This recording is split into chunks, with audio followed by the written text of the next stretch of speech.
Dear brethren and friends, good evening. Thank you for being with us for episode 68 of our Virtual Masonic Education series entitled 21st Century Conversations on Freemasonry. On behalf of the Rubicon Masonic Society, I want to again welcome you and thank you for being with us and taking time out of your evening to learn more about Freemasonry ourselves and to participate in our virtual conviviality amongst brethren from all over the world.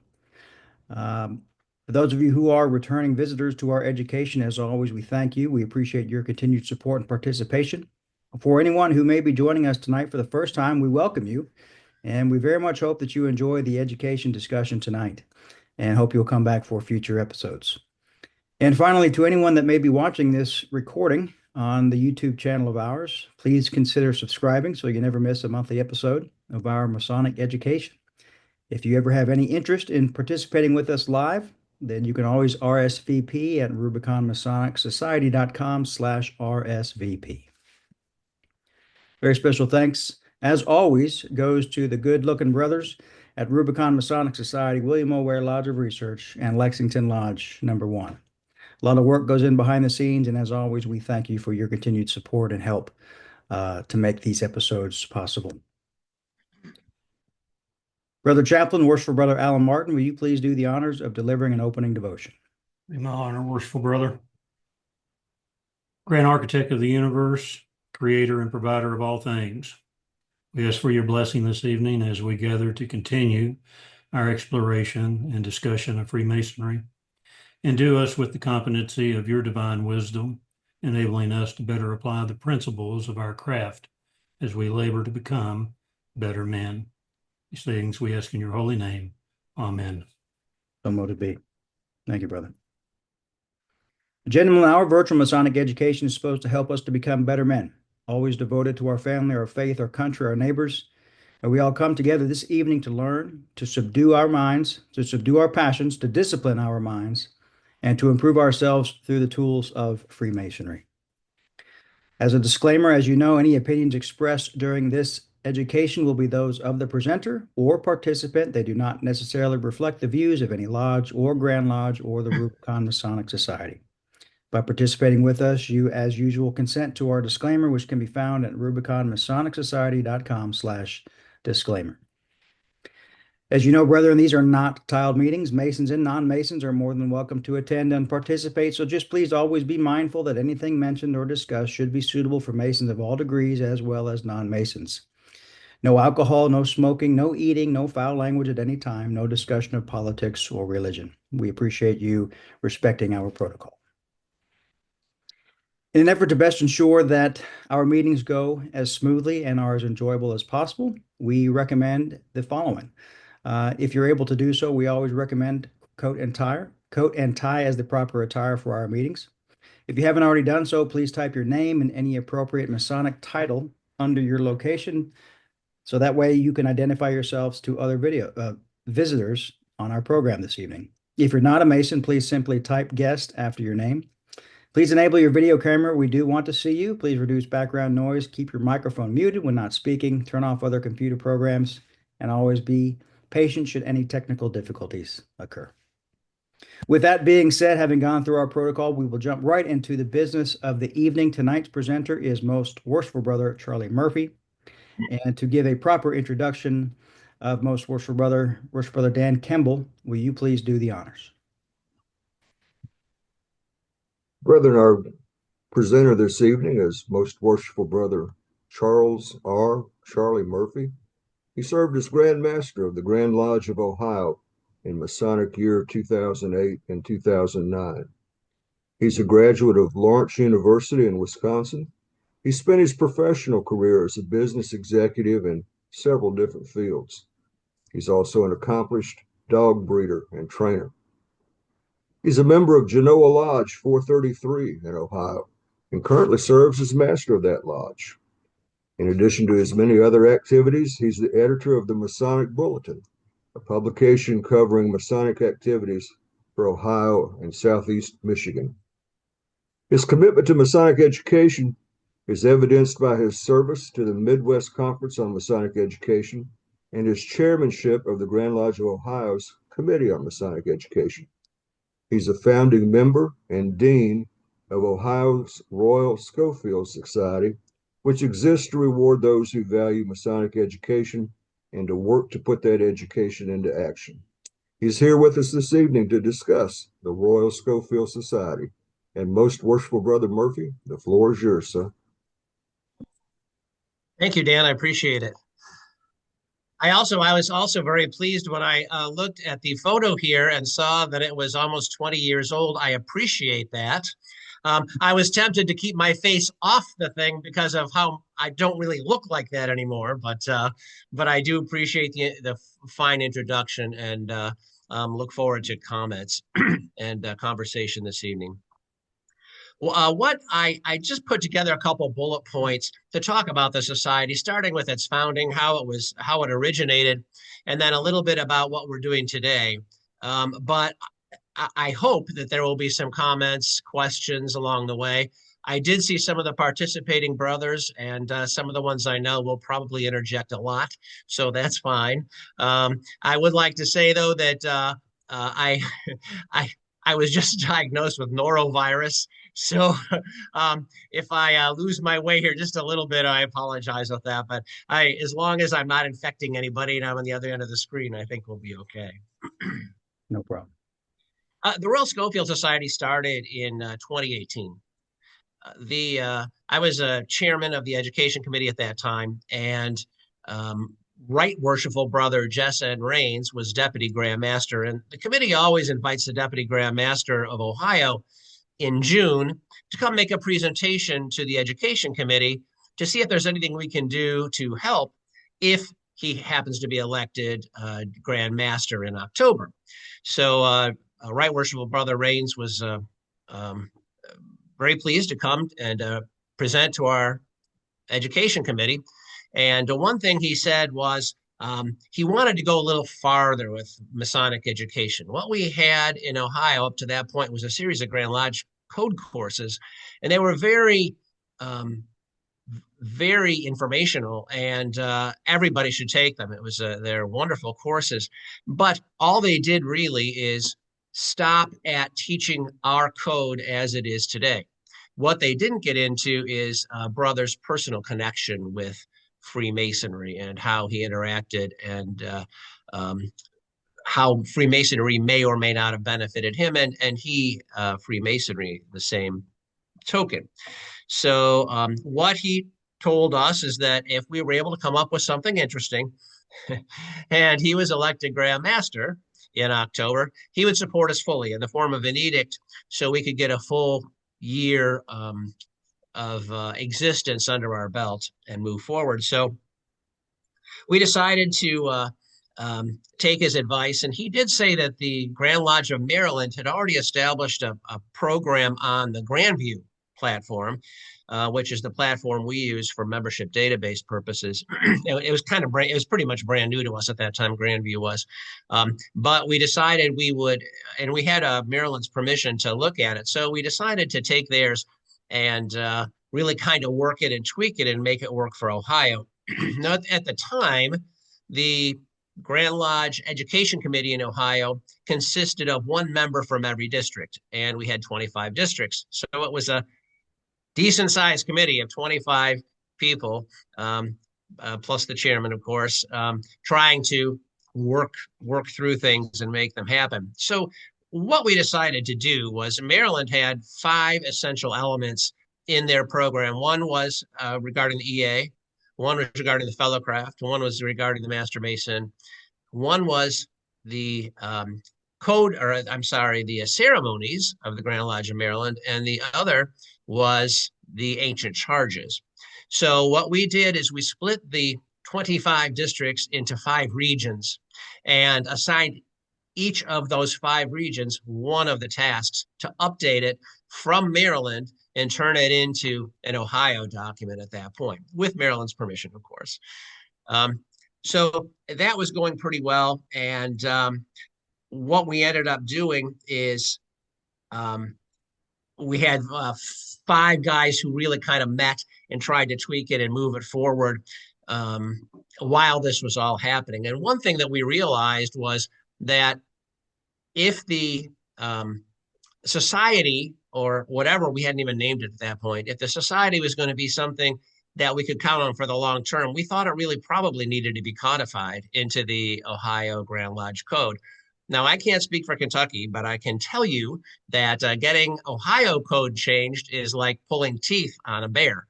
And we felt that we were up to the task. And so those five of us sat down and started to draft a document that we hoped would be eventually approved by the Grand Lodge of Ohio, the members of the Grand Lodge of Ohio, with the understanding that this first year, starting in 2019, we would have the Grand Master's approval. So Chad Kopinski, Josh Beasley, Ken Cohen, and John Montgomery, those are the other four brothers, and I sat down and really tried to hash out and move things into the right direction. During our numerous in-person meetings across the state, we all agreed that the simple reviews of the code didn't really accomplish what we all wanted. We wanted to establish a personal connection to Freemasonry, and that's what our Deputy Grand Master had asked for. So what we decided at that time is the five of us sat down and really expanded the curriculum of the society to include a much more, a broader and a much more in-depth program. I use the word curriculum only because many, I don't happen to be one, but many have called it the Graduate School of Freemasonry in Ohio. And hopefully when I get into some of the details, you'll see what we're talking about. We decided to divide the programming itself into three sections. The first section would consist of the entered apprentice, fellowcraft, and master mason reviews, just to make sure that all the brothers had a decent review understanding of the degrees, the 3 degrees of Freemasonry. And we have a booklet that we put together, looks like this, and it has all the requirements of the society in it. When you open it up, the table of contents then gives, you can't really see it, I think it's kind of blurry. The table of contents gives the details, but I'll get into those here.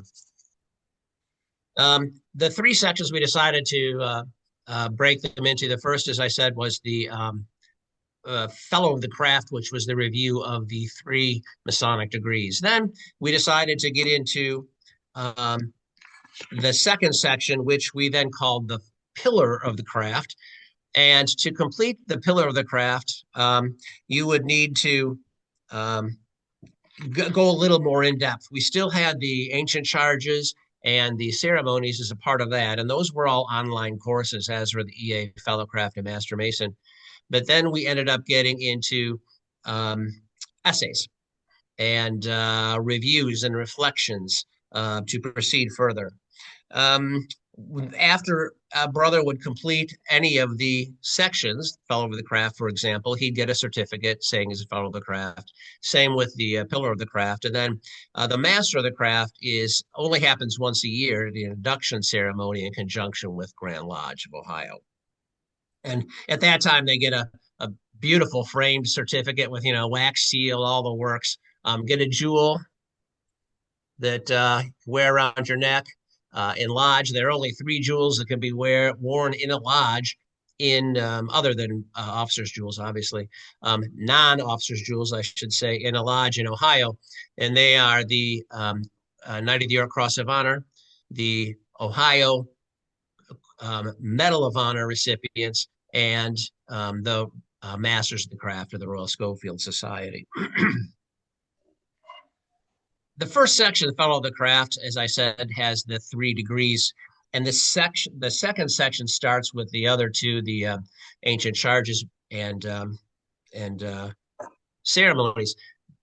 But then the personal connections that we put into that second section include what the first one's called "Whence Came You?" And a brother is required to review his Masonic lineage.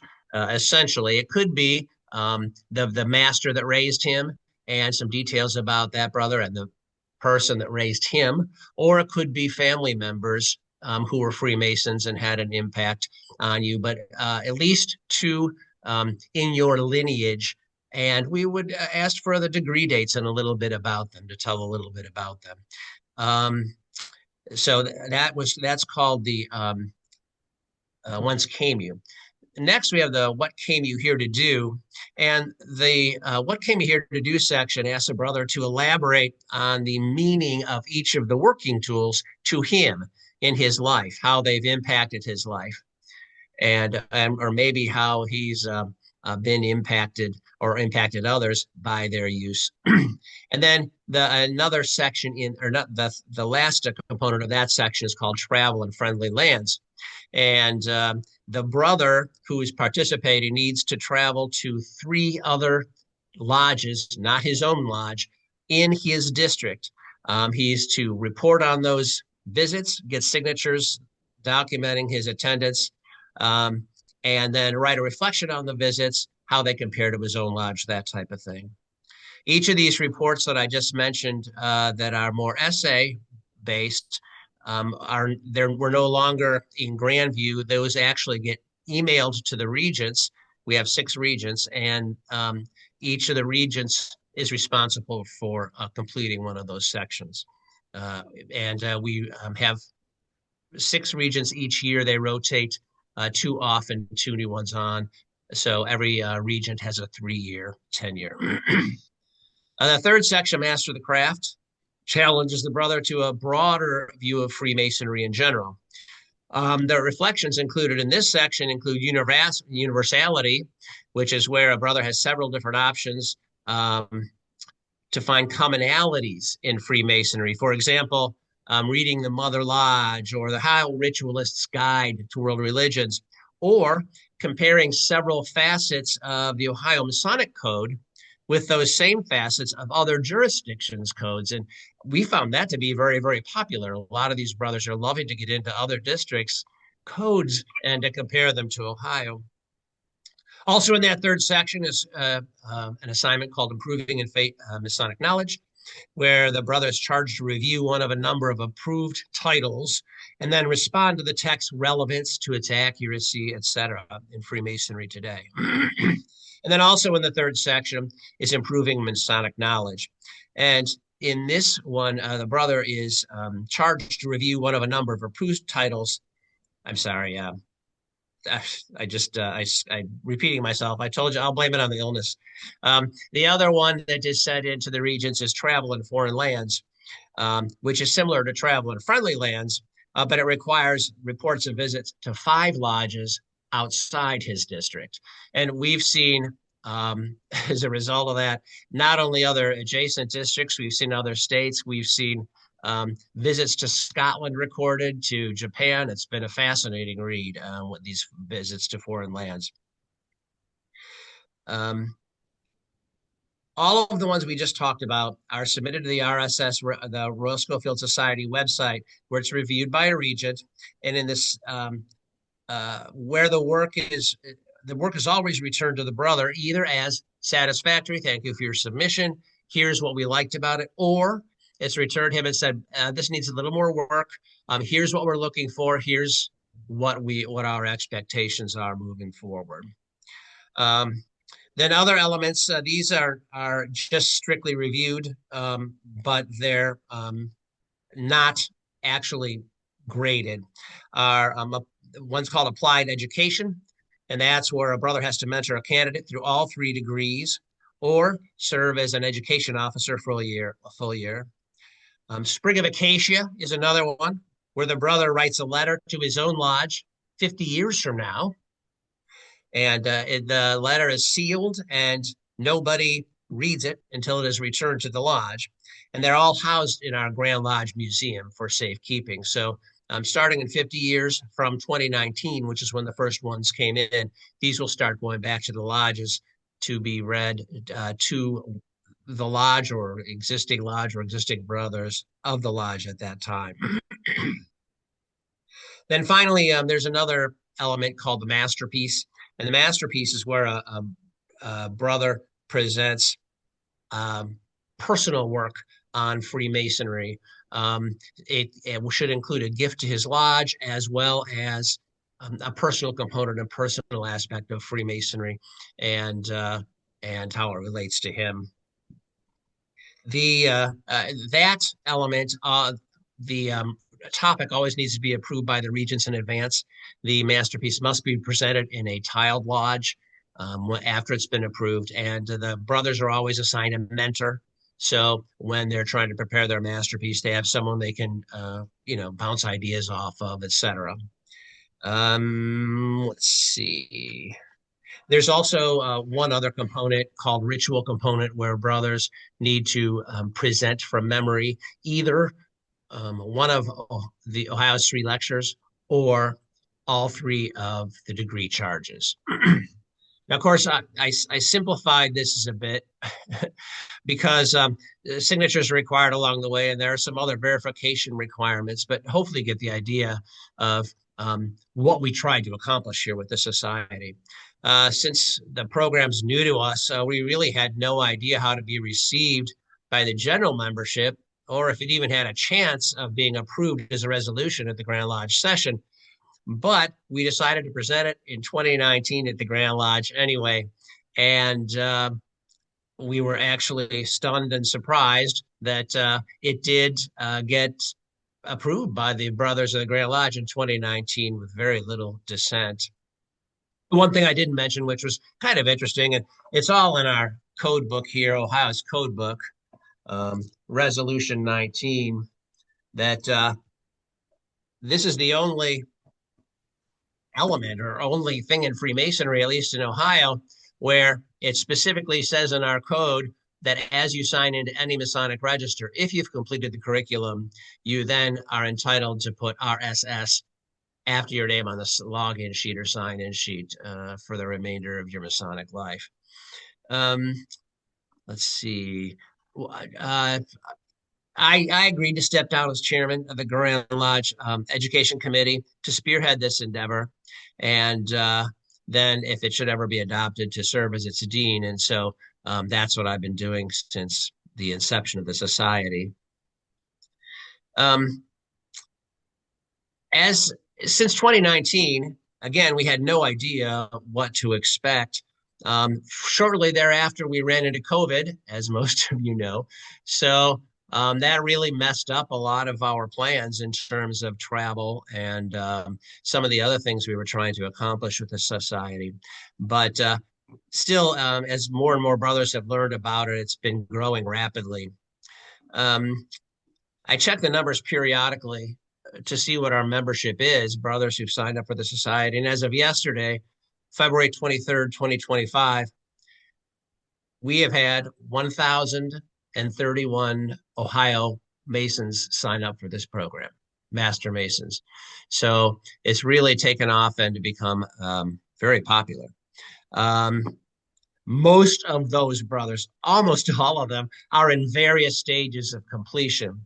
But since 2019, we've actually had 56 brothers inducted into the society as voting masters of the craft. And we have another one who's completed all the requirements for Grand Lodge this year. And so he will be number 57. Just in case you're wondering about the name of our society, a lot of people don't realize that Royal Charles Scofield, I should say, was actually a past Grand Master of Ohio in the 1970s. And Most Worshipful Brother Scofield was very, very influential in Ohio in establishing and cementing Ohio's prominence in education nationally. And he was also the president of the Midwest Conference of Masonic Education, and as such, helped to spread education throughout the upper Midwest. And so we thought there was no better person who's had any better influence on education in Ohio than Most Worshipful Brother Royal Charles Scofield. So that's the origin of the name of the society. I don't really have a whole lot else to say. That's more or less just a recap of what we did and how we did it. And I thought I would open it up to the floor because I'm sure there are probably a lot of questions, and I'll try to answer them, or love to have anyone else chime in as well if they have other questions or answers along the way as well. Thank you, most worshipful. Appreciate it very much. I'll start us off, but if any brothers have a question, you can click that virtual hand button or chime in when you think it's appropriate or enter your question or comment in the chat box. I guess for a couple questions, how does this education differ?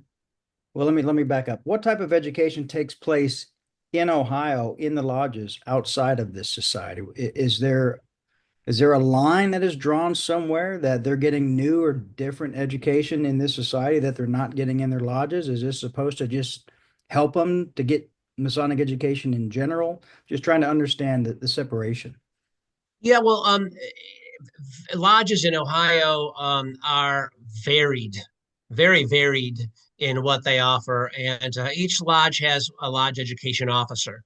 But the lodge education, and we also have district education officers in each of the districts that work with the lodge education officers. The problem is, in some lodges, and not to point fingers at anyone in particular, oftentimes education is an afterthought, and it is and oftentimes the lodge education officer is not valued the way many of us believe they should be. And that's not everywhere, but that's in a few lodges. What this does is it provides a standardization of education that applies to brothers from across the state. Now, you asked about what is talked about in the Ohio lodges. It could be, a series of short talk bulletins. Those are always good conversation starters. It could be a presentation on in fact, we have in my own lodge, we have a presentation coming up in a couple, I guess it's in May, on Most Worshipful Brother Harry Truman and his impact as president and, vice president and some of the other stuff he did, and how it related to Masonry. And the title of the talk is actually How Freemasonry Saved the Presidency. So I'm anxious to hear that one. But that's an example of one of the things we do in Ohio is we leave it kind of open so these lodges have their own direction they can go in. Did that answer your question? Yeah, I think so. So is there any solicitation to become a member here within your group? Is it just for Ohio members only? What is the requirements? Well, yes, it is because it's Grandview based and it's Ohio based. Any of the Ohio members automatically have access to it. There's no solicitation, whatever. But as they go into the Grandview platform, there's a little button they can push it, and it'll take them right to that. But there's no solicitation. Interestingly, because we do a lot in the Midwest Conference Masonic Education. We have already had inquiries from other states. Indiana, New Hampshire, Georgia have all looked into the program. Missouri looked into the program, and they have actually piggybacked and started their own society. They named it after one of their past grandmasters, Frivish, I think is his name. Chad Kopinski will probably correct me on that. But and they have taken that concept and really modified it toward Missouri and used the same platform we have. So I can't speak for if they're soliciting. I don't think so, though, because word of mouth has been really super. And having over 1,030 brothers already in just a few short years, I think speaks to the program itself and to the buzz that it's created just being available. So you wouldn't consider this an independent body of any kind? Absolutely not. Right. It's just a program within Ohio to pursue education about Freemasonry. Absolutely. Yep. Okay. Yep. And the beauty of this, in my opinion, the beauty of this program is the fact that it goes beyond traditional courses we've offered here. I can't speak for other jurisdictions, but what every brother who goes through it has been telling me is this has given him the opportunity to look at Freemasonry, look at himself and how he and Freemasonry interact with one another and how Freemasonry has impacted their lives. And I have not run into a brother yet who has said that, who's been through the program, who has said that it has not been impactful in their Masonic life. Great. Couple more questions, Chad. I'll get you in just a minute. I just want to cover a few more logistical type questions. How many brothers are there in Ohio, approximately, would you say? Boy, that's a good question. I think It's just like all jurisdictions, it's dramatically reduced. I think we're down to about, and Chad, you can probably correct me on this too. I think we're down to about 55,000, Okay. something like that at this Okay. point. And is this only for Master Masons, did you say? Yeah. Yes, Okay. it is. Okay. And the reason for that, again, is the first three sections review each of the 3 degrees. Got it. Right. Okay. So, yeah. And then, so any Master Mason in Ohio can just choose to join out of their own free will if they want that additional education piece. Exactly. And as I said, out of all those members that have signed up for it, we have some that just started, never finished, never completed. And I think we're going to see a lot of that because it may or may not be up to them. And it's not an easy program either. It's not something you jump into and boom, you're done. And it can take a year, 2, 3 years for brothers to accomplish all this stuff sometimes. So it takes a dedication and a real desire to want to pursue it. Are there fees associated with this? There are. I was going to mention that. I appreciate you bringing that up. Yes. It's 30, 50, and 70. Okay. In Ohio, the 3, 5, and 7 steps. In the fellowcraft degree, we decided to kind of mirror that. So the first section is 30 degrees. Once you complete that, then it's 70, 50 for the next, and 70 for the third program, which is $150 total. Okay. So that's just a one-time. One-time thing. Yeah, no fees once you get it. Because again, it's not, although we do have an induction ceremony every year and our brothers are always welcome to come back. And we've had phenomenal return each time. But there's no charge necessary at all once you've completed the program. Okay. Interesting. Brother Chad, if you want to chime in, I know you put your hand down, but feel free to add anything that you wanted to add. Problem is that if I speak, I'm breaking a promise to Charlie that I made that I wouldn't speak until he told me I could. Well, You may. Yeah, your name was called out a few times, so I think it's okay. So I figured that I'm True. I think just to piggyback on something that most worshipful Murphy said, which is that, I mean, lodge education in Ohio has a particular purpose, which is really to make somebody coming in a member of that lodge or make that person a Mason. And then, for the current members, it really is to, help them along their journey. At the end of their journey in the Royal Scofield Society, the goal is that somebody has come to understand what Masonry means to him and what his place is in Masonry, basically like how Masonry works and how he fits. And so you have a brethren who understands his role, his importance, his duty, and his purpose in Masonry. So you're not creating a super smarty pants. You're creating somebody who, I guess, is a well-rounded Mason. Did I go too far off the beaten path there, Chairman? Oh, I wouldn't stop you anyway, Chad. You can. So, thank you. No, you're absolutely right. I agree. Thank you, Chad. Thank you. Thank you. Brother Bruce, you have a question. Go ahead. Right, worshipful brother Charlie Murphy, I appreciate what you've done. I got a letter, and unfortunately, I think COVID kept me from kind of fulfilling some of my work because I just pulled it out, and it was December 27th of 2020 when I received a letter from you. And I think I'm going to start working on that because I am the LEO and I've been the LEO for 3 years. But it's a good program. What got me over the hump and getting into education was somehow being invited to Rubicon years ago. And I still have not found out who did that, but I greatly appreciate whoever did that. I will be in touch because I have a question and I don't want to bring it up here and that. It's more personal and that. So, but yeah, from what I've read and reviewed and that, I think it's well worth it. One of the things that helped my lodge was my being interested in Masonic education and talking to the person who came after me and to say, we need to make Masonic education more than what it is. Not just 5 minutes or 10 minutes, but, really do some, in-depth things and talking amongst.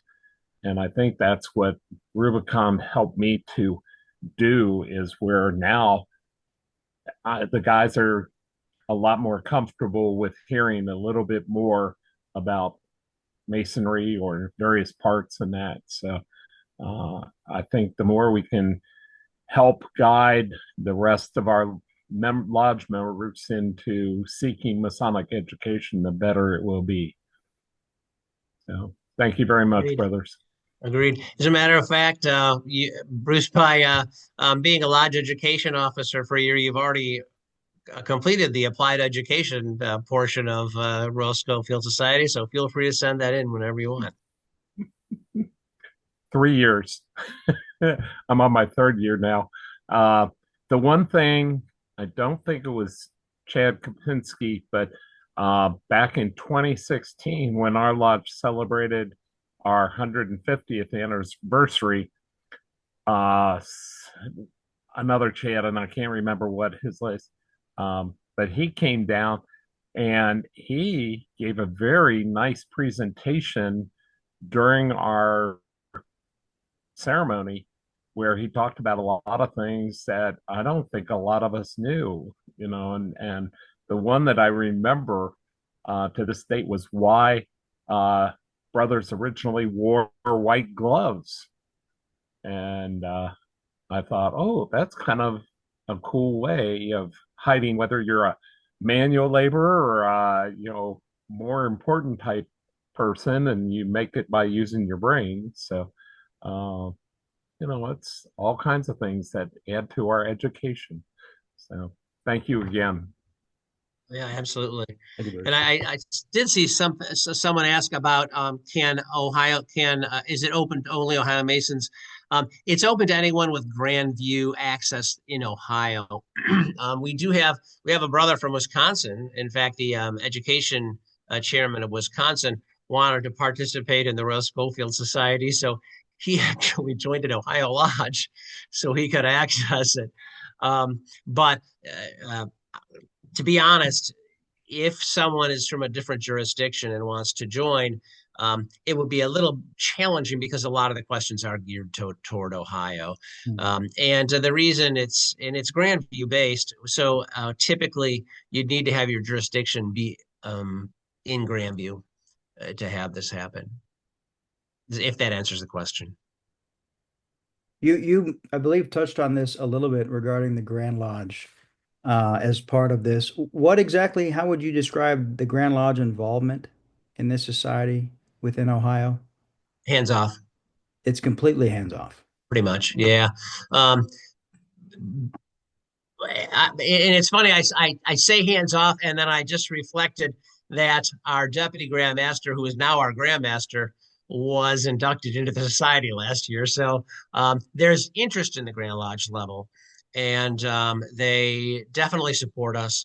Sure. We're very blessed to have their support. But it's independently operated, essentially. Pardon me? It's independently operated of the Grand Lodge. Absolutely. Yeah. Yep, absolutely. We have 6 regents who actually run the society. And those are the guys that are elected to a 3-year term, and replenishes every 2 come in and 2 go out each year. And well, let's go to we have a question by someone of the name iPhone. Can you please identify yourself, please?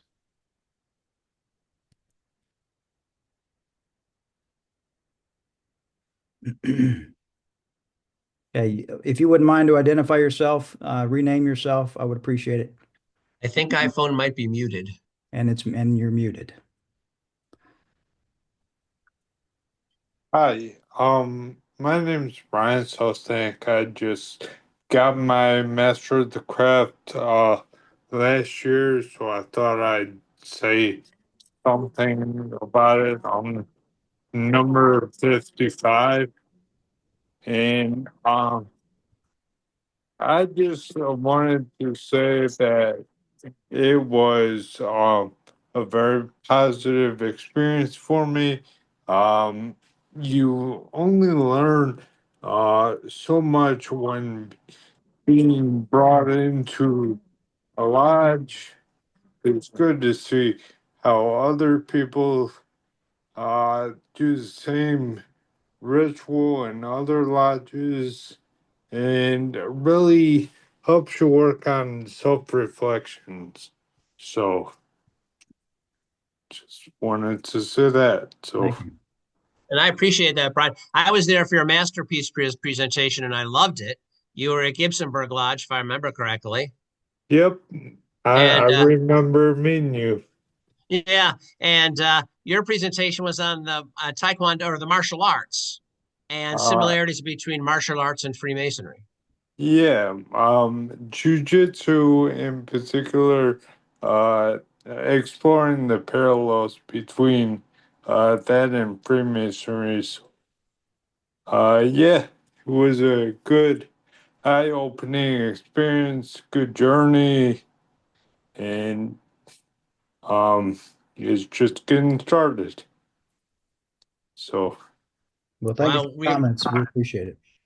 yeah, and I Sure. appreciate your participation. And it's something you just never forget. I mean, you mentioned your number right up front. I think I've never run into a guy who's earned the Master of the Craft that doesn't know what number he is.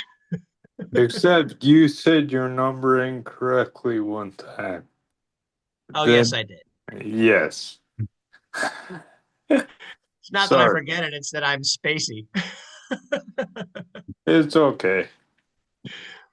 But that is another thing, and I'm glad you brought that up. Every member, when they join, is assigned a number based on when they join, and it's all sequential. So every member has a permanent number, and they're part of the annals now of the society with their name, their lodge, and their Royal Scofield Society number. And I had shown you the jewel that we wear around our necks, but on the back it also has our name and the date we completed the program and our Royal Scofield Society number.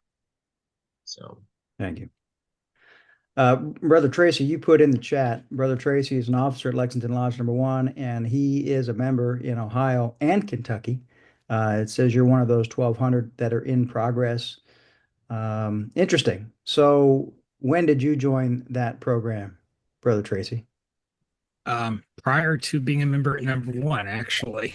I had roughly close to a year where I was just a dislocated Ohio Mason. And during that time, I found Royal Scofield in Grandview and joined it, and that was sort of was helping to further my Masonic education on my own. And I can just speak to the quality of even the online activities.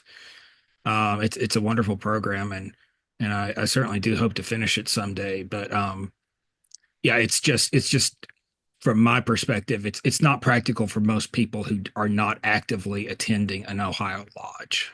I mean, it's because for good reason, it's designed around in-person interaction with Ohio Masons. I mean, it's not a flaw in the program. It's just a feature of it. Sure. Good. Well, thank you for sharing. point, thank you. Mhm. Well, and Tracy, I guess I can't. I'm a past regent, so I'm a has-been here. But in the past, some people have been allowed to complete that journey in the state that they live in if they are also an Ohio Mason. I guess you'd want to speak to the regents and see what they would allow and what might be possible. So I appreciate you mentioning that, Chad. It was I attended the Midwest Education Conference when you chaired it. I think was it in Canton, yep. where it was, and and there was a excellent presentation on Royal Scofield Society then, and I remember thinking that I was really wanting to motivate myself to get to complete it while I could still be a double digit member. So I don't know if I'm gonna be able to make that or not. There's time. There's time. There's a couple of single digit members here in the chat. I don't know that it gets us anything other than people. I don't know. Does it get you anything, Charlie? Pardon me? No. Does your number 2 get anything? Pardon me? Does your number 2 as your Scofield number, does it get you anything special? Does it get you anything?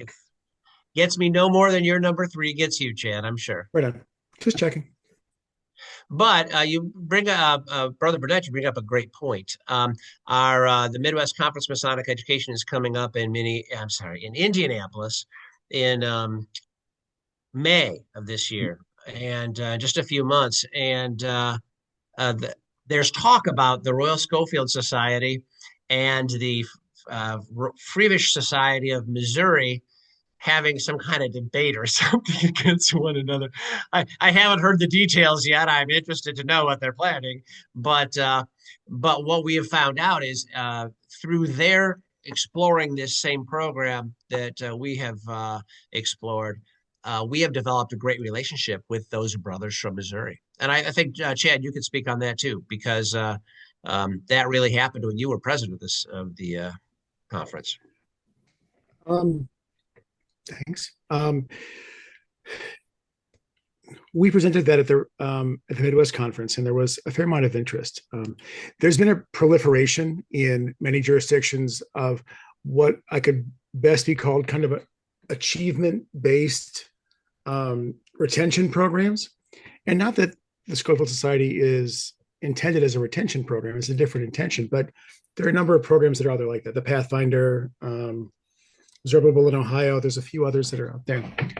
But Missouri especially really liked that idea of an educational honor society where membership is earned by this completing of certain tasks and really stretching yourself as a Mason.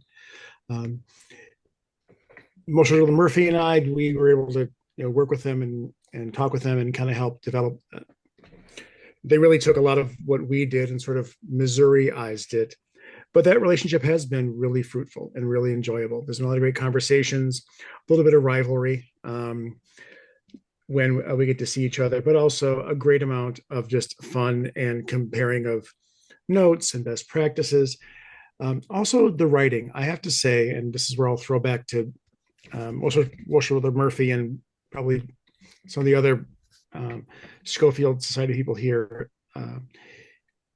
The writing that as a regent you get to read is probably some of the most beautiful Masonic writing I've ever read in my life, especially when there's two pieces especially. One is when brethren do the what came you here to do letter, the working tools letter. And brethren say that is one of the most difficult things to write, because how often do you actually think about your own life? And how often do you actually write these things down? There's something special about writing something down, putting it on paper. And brethren have said that they've learned wise and serious truths by that very dedicated and specific reflection. The other one that they said has been very difficult to write. And luckily, we don't get to read it necessarily as regents, is the letter that they write to their lodge 50 years from now. Originally, when we were thinking about it, we thought about it being 100 years from now. But we also really liked the idea that at some point, there's going to be somebody who will actually be sitting in lodge when his letter is read to the lodge. And imagine right now, if the oldest person in your lodge right now, if there was a letter from him describing who he was as a Mason, what Masonry meant to him, what Masonry was like 50 years ago. We also like the idea of when that letter is read, there may easily still be a guy in the lodge who remembered him. When my letter gets read, I'm going to be long gone. But hopefully there'll be somebody in my lodge like, oh yeah, Kopensky, I remember him. He never shut up. Something along the hope is that meaningful connections. Masonry transcends things like time, distance, and death. And this is one of those ways we hope to kind of, foster that kind of connection. So. No, well said. Did I go too far, Charlie? That's very good point. Thanks. Thank you, Chad. Regarding the education itself, most worshipful brother, how is it delivered? It sounds like it's all online based type of education delivery system. Yeah, it is. Well, it's a mix actually. The first section, the fellow of the craft section, that deals with the 3 degrees, that is all online, completely online, and we are notified when a brother completes it, and then when they complete all 3 of those, that's when they're eligible to receive their Fellow of the Craft certificate. That is presented by the Lodge Education Officer, or is supposed to be presented by the Lodge Education Officer of that brother's lodge. The second section is more of a mix. First of all, that there are the 2 still online programs, which are the uh, ancient charges and the ceremonies. And again, we are notified when those are completed. But then that's when the 3 other initial essay or personal reflection pieces are added, and then those are actually emailed to an email address, Royal Scofield Society at gmail.com, and then those are disseminated to the regents, who then review them, and then the regents will reply to the brother individually on each of those things. And then the last section is strictly all they send it to the email address, and then the regents get back to them. Okay. Does that answer your question? Yes, yes, thank you. Thank you. Brothers, any other questions or comments? If not, I'll just keep rattling mine off. See, I'm supposed to come up with questions. I have to keep the conversation going. You guys are lucky. I'm just kidding. Worshipful Brother Brian, may I ask a couple of questions? Yeah, please, please.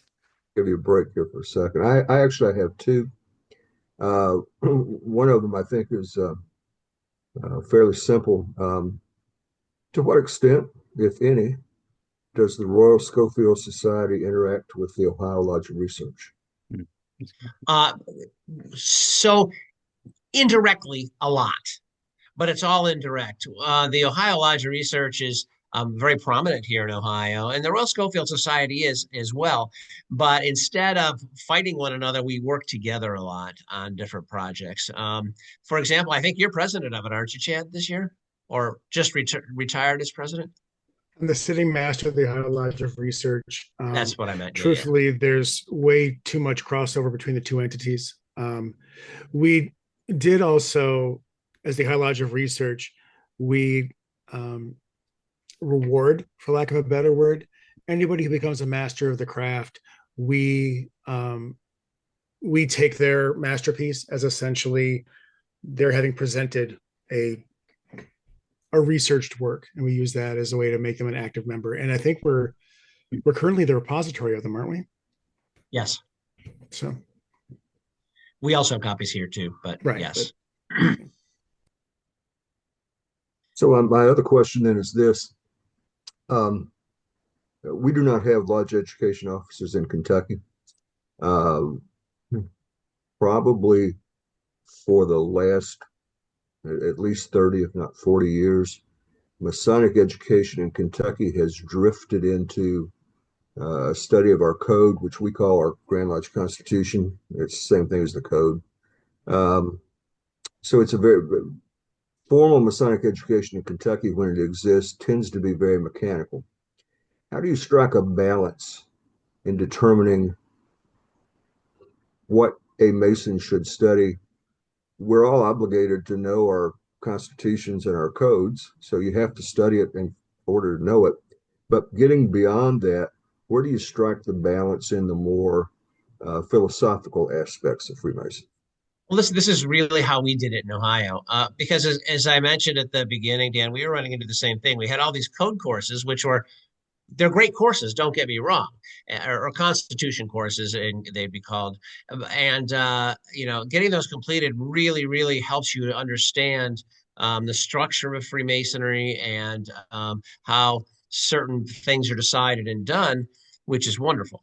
But there's no personal aspect. There's no personal connection to it. And so that's why the Royal Scofield Society, that's what Most Worshipful Brother Just Rains charged us to do, was to develop something that has that personal aspect and that personal connection. And that was the genesis of this program, the Royal Scofield Society program. I just want to say one other thing, and I'm so sorry, Charlie. But when this was developed, the meeting that we brought to the education committee, where there was just sort of spitballing of ideas, that the education committee itself was a little fractured about what one constitutes education, and two, what constitutes, a what would constitute this type of program. A lot of people wanted to focus on the ritual or on the travel or on certain philosophers or anything like this. When it came to the 5 original regions, one thing I think that most Western Earthry did quite smartly was that the 5 original regions were probably 5 brethren who came from the most different and disparate backgrounds you could possibly imagine, in terms of experience in the craft, offices that they've served, political, religious leanings, areas of the state.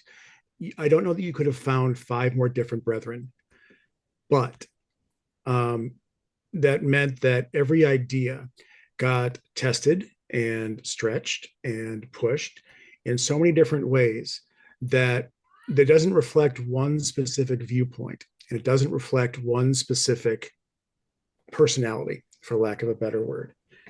In fact, if you ask those 5 regions, they really can't tell you whose idea was what. They say, like, well, I think that was John's. I think that wasn't that Charlie? I mean, but the idea behind it was that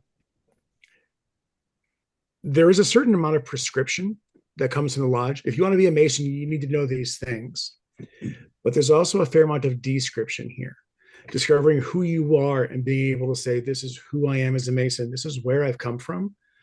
And these are my connections, and this is kind of where I'm going. Most Western Earthry, again, I'm going to say, did I say too far off base? No, it's a matter of thinking outside the box, because when you talk to people about education, a lot of times you have a preconceived notion about what education is. And we all did, to a degree. And we all had to divest ourselves of that and really think outside the box when we were putting this program together.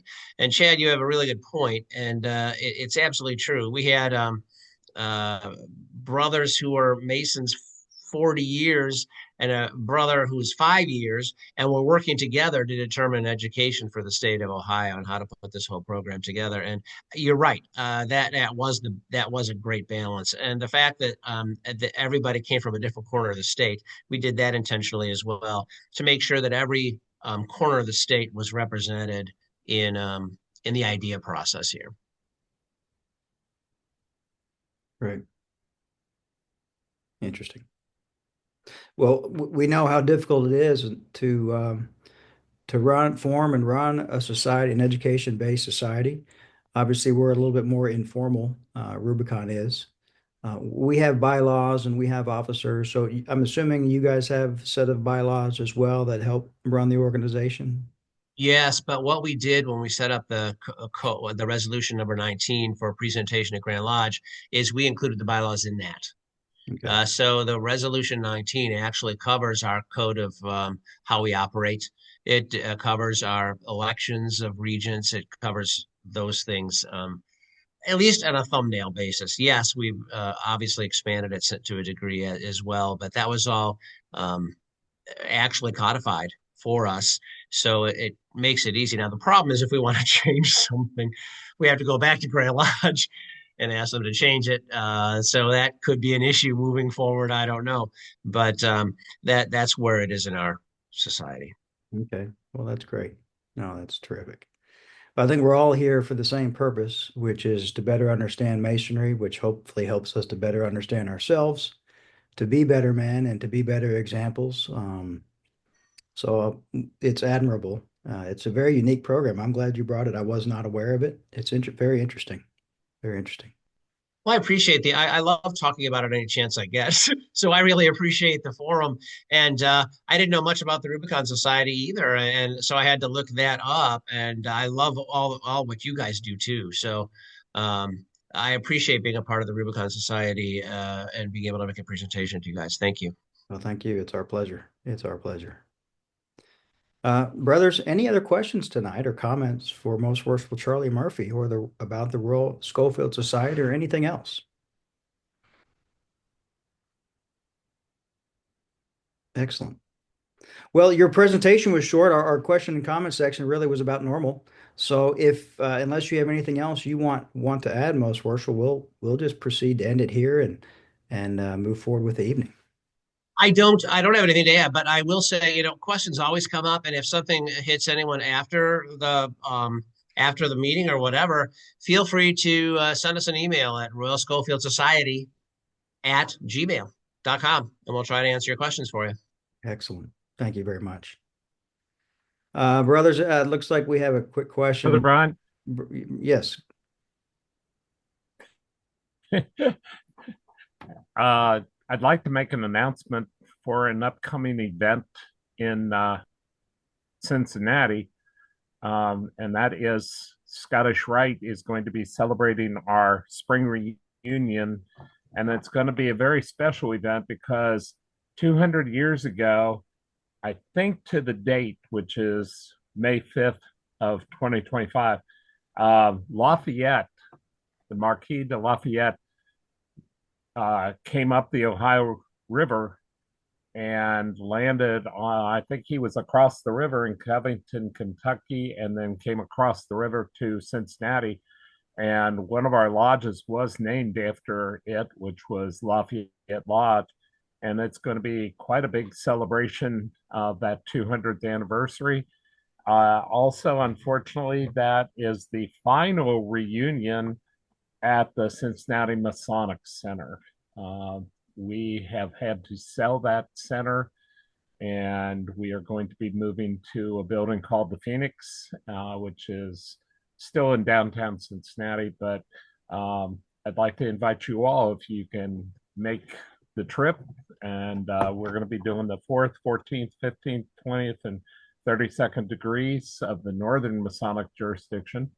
But I know my friend, who is Cameron Shandersky, is got a lot of plans for the way that gets celebrated. And Charlie, you must know Cameron quite a bit because I saw you shake your head. But yeah, he's getting the Daughters of the American Revolution, the Sons of the American Revolution, and all kinds of other groups, I guess, involved with this celebration. So just wanted to lay it out there and say, if you want to know more, get in touch with Cameron. Thank you, Bruce. Thank you very much, bro. All right, great. Let's see, gentlemen, our next Masonic education is on March 24th at 7 p.m. Where's Brother Dan? We have that lined up, correct? Would you mind to mention who our speaker will be? We do have everything scheduled. Our presenter next month will be Most Worshipful Brother David Cameron, who is a past Grand Master of the Grand Lodge of Canada and Ontario. His topic will be the mysteries of Freemasonry. Good. Look forward to it. Thank you, Dan. So, brothers, mark your calendar, March 24th, 7 p.m. Eastern Time, as usual. Brothers, last episode, we teased a little bit of a raffle that we have put together. And the raffle is now live. And would love to get at least 1 or 2 tickets sold prior to the evening's end. If you're so inclined, we are raffling off, on behalf of the Ware Lodge of Research, are raffling off a Kentucky long rifle, a beautiful Kentucky long rifle. If you've never seen one in person or held one, it's awe-inspiring. It's beautiful. So if you go to wowraffle.org, there you will see all of the information and instructions and when the raffle will be held and so forth. It's $50 a ticket. We do have a goal we are trying to reach, and we need your help. So you can buy as many tickets as you want. All of the tickets are virtual. So we'll be pulling all those later in the year. So there's plenty of time to buy tickets. So if you want to buy 1 a week, that's perfectly fine if you want. But in all seriousness, all of this goes to support the education for the William O. Ware Lodge of Research, which is obviously a partner and sponsor of the Rubicon Masonic Society. So please go to WOWraffle.org to learn more about this fantastic auction. On that same note, or a similar note, we are now accepting RSVPs for our 2025 Festa Board and Conference in Lexington, Kentucky. The theme of the conference in 2025 is exploring the role of Masonic research lodges in the 21st century.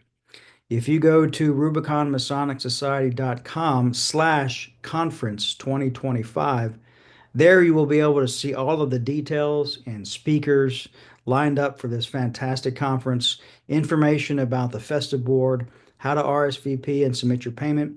You can attend one event or both. It is Friday, September 19th will be the festive board. The conference is Saturday, September 20th, both of which will be held at Spindletop Hall in Lexington, Kentucky. If you've never been to Spindletop Hall, you're in for a treat. If you have, then you know how beautiful this location is.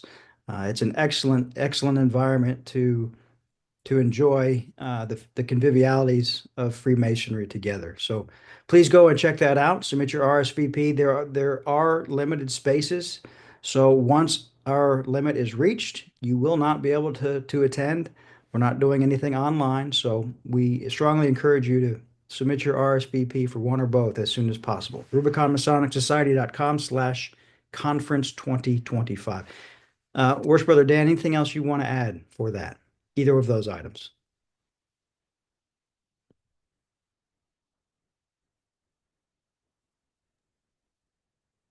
It will be certainly a conference worth attending. It's going to focus on the role of Masonic research lodges, as you can see on your screen there. Friday, September 19th, just happens to be my birthday. And I will tell you that raffle tickets make a wonderful birthday gift. So be sure to buy several raffle tickets tonight, and we can deal with that when September rolls around. But thank you for mentioning that, Worship Brother Brian. You're very well, and happy early birthday, brother. And for those of you that may not have been aware, our Worship Brother John Bizak, who is not with us this evening, dealing with some issues around his farm, everything is okay, said to say hello. He is the master of William O. Ware Lodge of Research this year. So he would certainly appreciate seeing some of those RSVPs and auction tickets come through. All right, enough with the hard sales pitch. So we appreciate your help and support. If you're curious to know a little bit more about our conferences, there's a conference that you can go watch. It was recorded in 2023 conference, and it was the Classic Masonic Authors Conference. It was our first conference that we, with Rubicon, William O. Ware, Lexington, and other sponsors put on. So feel free to go check that out. It is on our YouTube channel. We think you'll enjoy it. Talking about our own Worship Brother Bizak, he has a website, thecraftsman.org. Strongly recommend you go check that out if you're looking to further your Masonic knowledge. Many papers, many books, many contributions. It's a great resource for Masonic education on topics that you may not have been aware of in the past.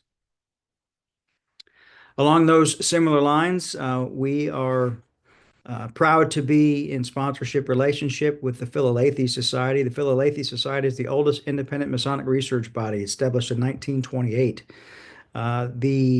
It's extremely affordable to get quarterly Masonic journals, and you can learn more about that and that education program with the Philalethes at RubiconMasonicSociety.com/Philalethes. So for anyone that is receiving that, I'm sure you know how valuable of a resource this truly is. Let's see, a few more pieces of research or references, and we'll move on. The Rubicon Masonic Society wrote Transactions, Volume 1. Let's see, in 2022, those are available for purchase on Amazon. So if you're interested in that, please go check that out as well. So a lot of great Masonic education resources for you. With that being said, are there any other final comments, questions, anything else to add before we proceed to close for the evening? All right, hearing none. Well, brothers, thank you for being with us. We will now proceed to close. Worship Brother Alan Martin, our chaplain, would you please deliver a closing devotion? Brothers, let's pray. Great Architect of the universe, creator and provider of all things. We thank you for this occasion and time we spent together this evening. As we prepare to close our meeting, we ask that you bless us with perpetual awareness of the principles instilled by our craft as we work to fortify our abilities to be just and upright in all of our undertakings. Let us always be aware of the blessings we have received and from where those blessings emanate. These things we ask in your holy name. Amen. So mote be. Thank you, brother. Brothers, please join us next episode, March 24th. Mark your calendars. We will send out the invitation Zoom instructions the morning of. So may we always be happy to meet, sorry to part, and happy to meet again. Great to be with you all as usual. Please enjoy this harp guitar rendition of music to end your evening. Have a great night.